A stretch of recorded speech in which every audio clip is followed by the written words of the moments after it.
Seorang nasionalis, dia akan menangis ketika hutannya dibabat. Seorang nasionalis, dia akan menangis ketika hulu-hulu sungainya diuruk. Seorang nasionalis, dia akan menangis ketika mata airnya makin mengering. Kalau kita mengaku mencintai NKRI, mengaku menjadi nasionalis, membiarkan hutan dibabat, membiarkan sungai diuruk, membiarkan laut diuruk, dan membiarkan mata air mengering, saya katakan Anda pembohong. Dan Anda tidak mencintai Indonesia. Saya secara pribadi hari ini anak-anak muda, Kak Kuarnas mulai posting di media sosial, mereka menggugat, Pak. Apa yang mereka gugat? Belanda menjajah Indonesia 350 tahun. Gunung masih utuh, samudra masih terbentang luas, sungai-sungai jernih. Dia meninggalkan perkebunan yang terhampar, bangunan-bangunan yang indah, gedung-gedung yang kokoh, jalan-jalan yang kuat, jembatan kereta api yang kokoh. Indonesia merdeka 80 tahun. Gunung gundul, sungai keruh, hutan menggunung, bangunan-bangunan hampir tidak ada yang berkualitas, jalan-jalan mudah rusak, jembatan mudah roboh. Pertanyaannya adalah, siapa yang penjajah itu? Ini kesadaran, mungkin tidak layak diomongin sama gubernur, tapi saya mewakili hati nurani saya yang selalu ingin saya ungkapkan di mana. Assalamualaikum warahmatullahi wabarakatuh. Sampurasun. Segenap keluarga besar guru Republik Indonesia, seluruh provinsi Jawa Barat, keluarga besar pramuka, dan seluruh hadirin yang hadir pada kesempatan pagi hari ini, semoga kita memiliki nurani, memiliki kesadaran bahwa kita ini tinggal di bumi yang terdiri dari empat kalima pancer. Ada tanah, ada air, ada udara, dan ada sinar matahari. Pramuka itu mengajarkan sebuah nilai fundamen. Kalimat yang sangat kuat dalam pikiran saya adalah kalimat cinta alam dan kasih sayang sesama manusia.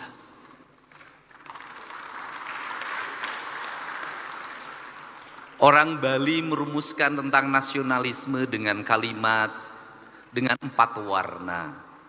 Tanah dilambangkan dengan warna hitam, air dilambangkan dengan warna putih, angin dilambangkan dengan warna kuning, dan cahaya matahari atau panas dilambangkan dengan warna merah.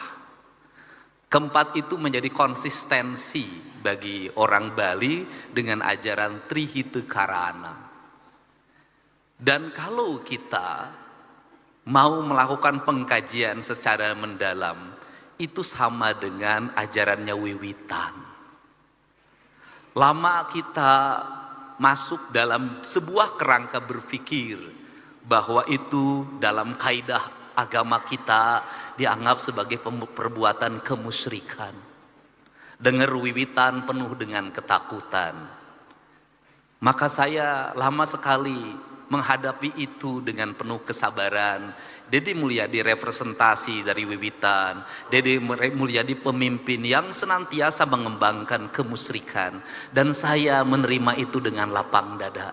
Kenapa? Bagi saya tidak masalah saya disebut musyrik, tidak masalah saya disebut kaum Wiwitan. Yang penting saya bisa menyelamatkan gunung-gunung, yang penting saya bisa menyelamatkan hutan-hutan, dan yang penting saya bisa menyelamatkan lautan. Kenapa? Tanpa gunung, tanpa hutan, dan tanpa lautan, Indonesia tidak akan pernah ada lagi. Saya di sini ada orang yang saya kagumi ketika saya masih kuliah semester 1 dan sempat mengundangnya acara maulid di STH Purnawarman Purwakarta, Kiai Haji Miftah Farid. Saya ucapkan terima kasih. ada ketua Surya NU Provinsi Jawa Barat Kiai Haji Abun Bunyamin, kemudian ada dosen yang kontroversial pada saya jadi bupati mau nemenin saya, dan saya angkat waktu itu menjadi tim kebangsaan, Profesor nih ada sekarang jadi pengurus, Pak Samuh, terima kasih. Terima kasih. Dan ada guru saya waktu SMA, guru agama, saya sempat dilempar pakai batu karena rambut saya gondrong. Itu Pak Anang sekarang jadi ketua Baznas, tadi suntangan sama saya, jangan, saya bilang guru. Jadi ini orang-orang yang saya kenal, dan kita tidak akan bisa berkumpul di sini kalau tidak diizinkan oleh jajaran IPDN. Kok gedungnya bagus, suara sound systemnya indah. Tadinya saya mau berpikir bikin gedung baru, nggak jadi, udah aja mending pakai IPDN, nggak usah bangun lagi. Seluruh jajaran pimpinan daerah Kabupaten Sumedang, Pak Bupati, Pak Kajari, Pak Dandim, yang mewakili Kejaksaan Tinggi, Kapolda, dan yang mewakili juga Pangdam 3 Siliwangi. Ini Gus Muafik ini, Kak Kuarnas, ini mitra saya waktu Komisi 4, Kepala Bulog, dan saya ingat betul kenangan yang ada, saya ada di channel saya, Pak. Bapak ngasih uang pada anak yang jualan yang saya bawa dari Subang, Pak, ke gedung DPR. Saya ingat. Dan yang paling utama ini ada turunan Galuh yang support saya terus-terusan, Kang Dede Yusuf, Macan Effendi. Mudah-mudahan macannya ada lagi, Pak, karena sekarang macan mulai kehilangan hutannya. Semua yang hadir, saya mohon maaf kalau tidak bisa menyebutkan satu persatu ketua PGRI Jawa Barat. 1 miliarnya nanti kita akan bawa lagi ke Sumatera. Dan kita nggak usah membeli makanan dari sini, nggak usah beli beras dari sini. Kita bawa uang, Pak. Karena yang diperlukan oleh pengungsi hari ini adalah uang. Toko sudah mulai buka, warung sudah mulai buka, yang tidak punya adalah mereka uang. Kalau mereka makan mie tiap hari terus juga kasihan juga. Nanti kita bawa uang dibagikan agar ekonominya muter. Cara saya menyikapi sesuatu pakai kitab. Kitabnya itu ada dalam pikiran dan perasaan saya.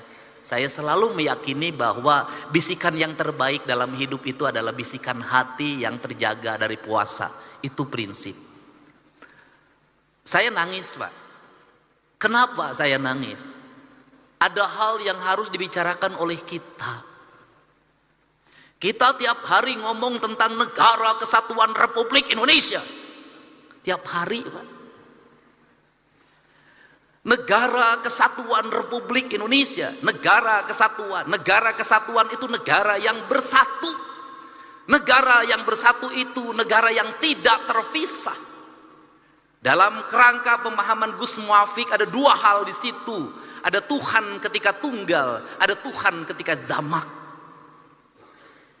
Tuhan ketika tunggal disebutnya imanensi, dan Tuhan ketika jamak disebutnya transendensi. Ritualitas kita sudah sangat taat orang Indonesia terhadap ritualitas. Umroh ngantri, haji ngantri, luar biasa ritualitas kita. Masjid terbangun di mana-mana dengan indah. Tetapi ada 2 hal yang hilang, tercerabut dalam tradisi agama kita adalah kita mencintai Tuhan tapi lupa terhadap hukum Tuhan. Hukum Tuhan yang benar, yang tidak perlu ditafsirkan, yang tidak melahirkan mazhab, yang tidak melahirkan kelompok, yang tidak melahirkan ormas adalah hukum alam. Hukum matahari tidak akan pernah berubah, hukum tanah tidak akan pernah berubah, hukumnya air tidak akan berubah, hukumnya udara tidak akan pernah berubah. Tidak perlu pakai tafsir. Karena tidak perlu pakai tafsir, dalam pandangan saya mencintai Allah berarti tunduk dan patuh pada apa yang ditentukan oleh Allah. Ketundukan dan kepatuhan kita pada apa yang ditentukan oleh Allah adalah ketundukan dan kepatuhan kita pada kausalitas, pada sebab akibat, pada hukum alam, hukum yang universal, yang di seluruh negara sama itu hukumnya. Sehingga seorang nasionalis, dia akan menangis ketika hutannya dibabat. Seorang nasionalis, dia akan menangis ketika hulu-hulu sungainya diuruk. Seorang nasionalis, dia akan menangis ketika mata airnya makin mengering. Kalau kita mengaku mencintai NKRI, mengaku menjadi nasionalis, membiarkan hutan dibabat, membiarkan sungai diuruk, membiarkan laut diuruk, dan membiarkan mata air mengering, saya katakan Anda pembohong. Dan Anda tidak mencintai Indonesia. Saya secara pribadi hari ini anak-anak muda, Kak Kuarnas, mulai posting di media sosial. Mereka menggugat, Pak. Apa yang mereka gugat? Belanda menjajah Indonesia 350 tahun. Gunung masih utuh, samudra masih terbentang luas, sungai-sungai jernih. Dia meninggalkan perkebunan yang terhampar, bangunan-bangunan yang indah, gedung-gedung yang kokoh, jalan-jalan yang kuat, jembatan kereta api yang kokoh. Indonesia merdeka 80 tahun. Gunung gundul, sungai keruh, hutan menggunung, bangunan-bangunan hampir tidak ada yang berkualitas, jalan-jalan mudah rusak, jembatan mudah roboh. Pertanyaannya adalah, siapa yang penjajah itu?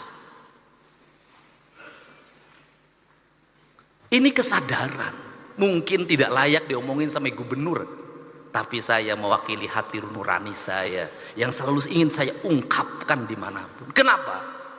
Ini problem bangsa, Pak. Dan kebiasaan kita ini adalah ketika bencana kita ribut melakukan perbaikan, tapi nanti ketika sudah musim kemarau lagi lupa lagi, berbuat lagi. Kenapa saya ngomong begini? Saya punya hitungan ekonomi. Kita dapat dari pembabatan hutan berapa triliun? Kita dapat dari pengambilan pasir berapa, dari pengambilan gunung berapa. Tapi ketika bencana berapa puluh triliun, ratus triliun yang harus kita kerahkan. Rugi. Bangun jalan di Jabar, baru bangun diinjek lagi sama Toronton yang tonasenya 40 ton, 30 ton, rugi, Pak. Dan semua orang diam, berdiri seperti patung. Patung dimusrikan, tapi sikap kita yang mematung, membiarkan kerusakan terhadap Indonesia dianggap ada sikap yang beriman. Gak bisa. Sehingga inilah yang ingin saya bangun. Gerakan pendidikan kita harus menggerakkan anak-anak kita kembali pada titik dasarnya. Dia adalah manusia Indonesia yang mencintai tanahnya. Problem anak-anak kita hari ini apa? Dia tidak mengenal tanahnya. Kenapa tidak mengenal tanah? Sejak lahir kakinya tidak pernah menginjak bumi. Pakai sendal, di sepatu, tidak pernah berlari di pematang sawah, tidak pernah berenang di sungai, tidak pernah dia berlari menuju gunung. Dia menghabiskan waktu dalam setiap hari hanya dengan gadget. Dia mengenal ikan di gadget, dia mengenal padi di gadget. Dan setelah itu negara lain mengintip kita. Dia kemudian mengunci kita, otak kita, mengunci otak anak-anak kita. Standarnya sebegini, orang Indonesia umurnya segini. Kenapa? Mereka sudah punya rumusan. Kenapa? Bahan baku tempenya dari saya sudah tahu itu kualitasnya. Dagingnya dari saya, semuanya dari saya sudah tahu isinya apa. Kamu umurnya sekian, nanti ada penyakitnya ini, dan ketika penyakitnya ini ahlinya dari saya, alat kesehatannya dari saya, teknologinya dari saya. Kamu akan jadi bangsa dungu selamanya.